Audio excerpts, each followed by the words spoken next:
It's coming home, it's coming home. যে কোনো major টুর্নামেন্টে ইংল্যান্ডের অংশগ্রহণ মানেই এই গান শুনতে শুনতে কান ঝালাপালা হওয়ার জোগাড় ইংল্যান্ডের সমর্থক এবং মিডিয়ার কাছ থেকে।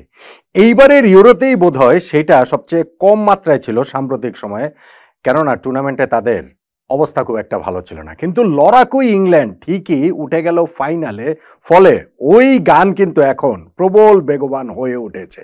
ফাইনালি কি ইংল্যান্ড ইউরোপিয়ান চ্যাম্পিয়নশিপ জিততে চলেছে, নাকি স্পেন, যাদের অত হম্বিতম্বি টুর্নামেন্টের শুরুতেও ছিল না, প্রি টুর্নামেন্ট ফেভারিট হিসেবেও তাদেরকে খুব বেশি লোক যে কাউন্ট করেছে তা হয়তো নয়, কিন্তু টুর্নামেন্টে তারা এত সুন্দর ফুটবল খেলেছে, সেই সৌন্দর্যের জয়গানই কি ফাইনালে হবে, নাকি তারা চতুর্থ ইউরোপিয়ান চ্যাম্পিয়নশিপ রেকর্ড জিততে পারবে কিনা? ফাইনালে স্পেন ইংল্যান্ড ফাইনালে ফেভারিট আসলে কোন দল? আমি একটা প্রেডিকশন করবো, আমার সঙ্গে আপনি একটু মিলিয়ে নিতে পারেন। এবং ইংল্যান্ডের ওই কথাটা বলছিলাম যে ফুটবল ইজ কামিং হোম, তাদের দেশে হচ্ছে গিয়ে শিরোপাটা আসবে, সেটা 1966 সালের বিশ্বকাপ ছাড়া আর কখনোই কিন্তু আসলে হয় নাই। ইউরোপিয়ান চ্যাম্পিয়নশিপের শিরোপা তারা কোনোদিনই জিততে পারেনি। ইনফ্যাক্ট গতবার যে তারা ফাইনালে খেলেছে সেইটাই এখন পর্যন্ত তাদের সেরা সাফল্য ছিল। সেই সেরা সাফল্যকে এইবার তারা টপকে গিয়েছে, যদিও এবার মাত্র ফাইনালে উঠেছে। কেন টপকে গিয়েছে? কেননা এই প্রথমবারের মতো তারা দেশের বাইরে আয়োজিত কোনো মেজর টুর্নামেন্টের ফাইনালে উঠল। ইউরোপিয়ান চ্যাম্পিয়নশিপ কিন্তু ইংল্যান্ড কোনোদিনই জিততে পারেনি, ওয়ার্ল্ড কাপ একটা তারা জিতেছে। ফলে এইবার গ্যারেথ সাউথগেটের দল, Harry Kane, Bukayo Saka, Phil Foden, Jude বেলিংহামদের দলের সামনে ইতিহাস তৈরির হাতছানি, স্পেনের সামনেও ইতিহাস তৈরির হাতছানি। কেননা তারা ইউরোপিয়ান চ্যাম্পিয়নশিপের সফলতম দল হিসাবে এই মুহূর্তে যৌথভাবে সবচেয়ে শীর্ষে রয়েছে জার্মানির সঙ্গে। স্পেন জার্মানি দুটো দলেরই 3টা করে শিরোপা। স্পেনের সামনে সুযোগ এখন চতুর্থ শিরোপা জিতে সিংহাসনটা একেবারে নিজেদের করে নেয়ার। 1964 সালে তারা প্রথম ইউরো জিতেছিল, তারপরে 2008 ও 2012, ওই যে তাদের সোনালী প্রজন্ম, 2008-12 ইউরোর মাঝে আবার 2010-এর বিশ্বকাপটাও তারা জিতেছিল। এইবারের ইউরো দিয়ে ওয়ার্ল্ড ফুটবলে স্পেনের প্রত্যাবর্তনটা তুমুলভাবেই ঘটেছে। সেইটার পূর্ণতা কি শিরোপা জিতে তারা আসলে দিতে পারবে কিনা? স্পেনের কথা বলছিলাম যে তাদের এই টুর্নামেন্টের পারফরমেন্সটা আসলে চোখ ধাঁধানো ছিল সব অর্থেই। তারা এই টুর্নামেন্টে গ্রুপ অফ ডেতে পড়েছিল, কিন্তু সেই গ্রুপ অফ ডেটটাকে মোটামুটি হাস্যকর বানিয়ে 3টা ম্যাচই তারা জিতে নিয়েছে। ইতালিকে হারিয়েছে, ক্রোয়েশিয়াকে হারিয়েছে, আর আলমেনিয়ার বিপক্ষে তো জিতবেই। এবং সেই 3 জয়ে তারা একটা গোলও কনসিড করেনি। তারপরে রাউন্ড অফ 16-এ জর্জিয়ার বিপক্ষে 4-1 গোলের জয়। কোয়ার্টার ফাইনাল, সেমিফাইনালটা তাদের জন্য আসলে বড় পরীক্ষা ছিল, specially quarter final. Germany, host Germany, তাদের বিপক্ষে ওইটা আসলে ফাইনালের আগের ফাইনাল হয়ে গিয়েছিল, এবং সেইটাতে একেবারে এক্সট্রা টাইমে গিয়ে স্পেন ঠিকই ম্যাচটা জিতে নিয়েছে। আর সেমিফাইনালে আরেক অন্যতম ফেভারিট ফ্রান্সকেও তারা হারিয়ে দিয়েছে, এবং পুরোটাই তারা করেছে দারুণ ফুটবল খেলে, দুর্দান্ত ফুটবল খেলে, এখানে হচ্ছে গিয়ে চোখ ধাঁধানো সৌন্দর্যময় ফুটবলটা খেলে। সো স্পেনের খেলাটা, স্পেন আসলে এই টুর্নামেন্টের ডার্লিং হয়ে উঠেছে। যদি আপনি চিন্তা করে দেখেন, যারা স্পেনের সাপোর্টার তারা তো সাপোর্টারই, তারা যারা নিরপেক্ষ তারাও আসলে স্পেনের ফুটবল সৌন্দর্য এমন বিমোহিত হয়ে আছেন, মনে হচ্ছে যে এই শিরোপাটা স্পেনের জন্যই আসলে দারুণভাবে প্রাপ্য।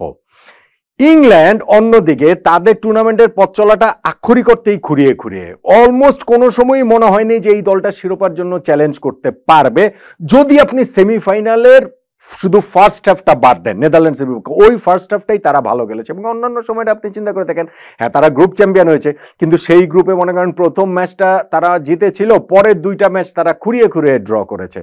এরপরে যে তারা ফাইনালে আসলো, রাউন্ড অফ 16-এ তো মনে হচ্ছিল যে ইংল্যান্ডের বিদায় ঘন্টা বেজেই গিয়েছে। স্লোভাকিয়ার বিপক্ষে তারা 90 মিনিট শেষেও পিছিয়ে ছিল।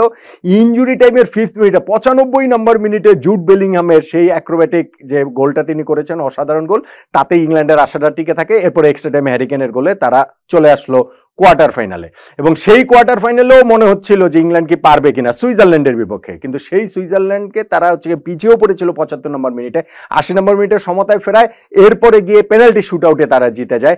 আর সেমিফাইনালে নেদারল্যান্ডসের বিপক্ষে ম্যাচের আমি বললাম যে ফার্স্ট হাফটা তারা খুব ভালো খেলেছে, কিন্তু তারপরও ম্যাচটা মনে হচ্ছিল যে এক্সট্রা টাইমে গড়িয়ে যাবে।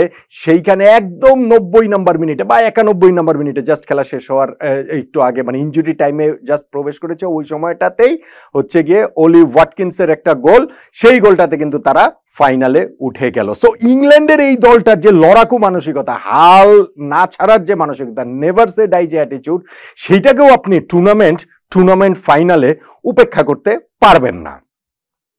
এখন এই দুইটা দলে যদি আপনি শক্তি দুর্বলতার হিসাব যদি ধরেন, তাহলে ইংল্যান্ডের এই দলটাতে ইন্ডিভিজুয়ালি ব্রিলিয়ান্ট প্লেয়ার অনেক রয়েছেন, কিন্তু দল হিসেবে তারা যে খুব ফাংশনাল, পুরো একটা নির্দিষ্ট প্যাটার্নের যে তারা এই টুর্নামেন্টের ম্যাচগুলো খেলেছে, অমনটা বলার কোনো উপায় নাই। গ্যারেথ সাউথগেট এই ম্যাচ যদি জিতাতে পারেন, ইংল্যান্ড যদি শিরোপা জিতে, তিনি নাইটহুড পেয়ে যাবেন। ইংল্যান্ডের ইতিহাসে সফলতম কোচদের ভিতরে তার নাম থাকবে। পরপর দুইটা ইউরোর ফাইনালে দলকে তিনি তুলেছেন। কিন্তু ইংল্যান্ডের ফুটবলটা আসলে বড্ড একঘেয়ে, বড্ড যান্ত্রিক, বড্ড বিরক্তিকর টু সাম এক্সটেন্ট আসলে বলতে পারেন। এখন সেটা হতে পারে, ধরুন 2004-এর ইউরো জয়তে হচ্ছে গিয়ে গ্রিসও তো বিরক্তিকর ফুটবল খেলেছে, কিন্তু গ্রিসে তো এরকম প্লেয়ার ছিল না। ইংল্যান্ডে তো ভাই প্লেয়ারের অভাব নাই, কিন্তু সেই প্লেয়ারদের ফাংশনাল করে তোলার দায়িত্ব যে কোচের, সেইটা তিনি আসলে করতে পারেননি। দেন এগেন আপনি যদি এখন টুর্নামেন্টের ফাইনালের কথা বলবেন, তখন সেইখানটাতে আপনি জুড বেলিংহাম, যিনি এবার ব্যালন ডি'অরের অন্যতম কন্টেন্ডার, এবং ইংল্যান্ড ইউরো জিতলে ব্যালন ডি'অর প্রবাবলি তিনিই জিতে যাবেন, তিনি ডিফারেন্সটা মেক করে দিতে পারেন। হ্যারি কেইন 3টা গোল এখন পর্যন্ত করেছেন, টুর্নামেন্টে হাইয়েস্ট গোল স্কোরারদের তালিকায় হচ্ছে 6 জনের সঙ্গে তিনিও রয়েছেন। ইংল্যান্ডের ক্যাপ্টেন, তিনিও নাইটহুড পেয়ে যেতে পারেন যদি ইংল্যান্ড এই শিরোপাটা জিতে। সো তিনি ডিফারেন্সটা মেক করে দিতে পারেন। ফিল ফোডেন পুরো ইউরোটা একেবারে যাচ্ছেতাই ছিলেন, কিন্তু ওই নেদারল্যান্ডসের বিপক্ষে ফার্স্ট হাফটা কি অসাধারণ তিনি খেলেছেন। বুকায়ো সাকা ডিফারেন্সটা অবশ্যই তিনি মেক করে দিতে পারেন।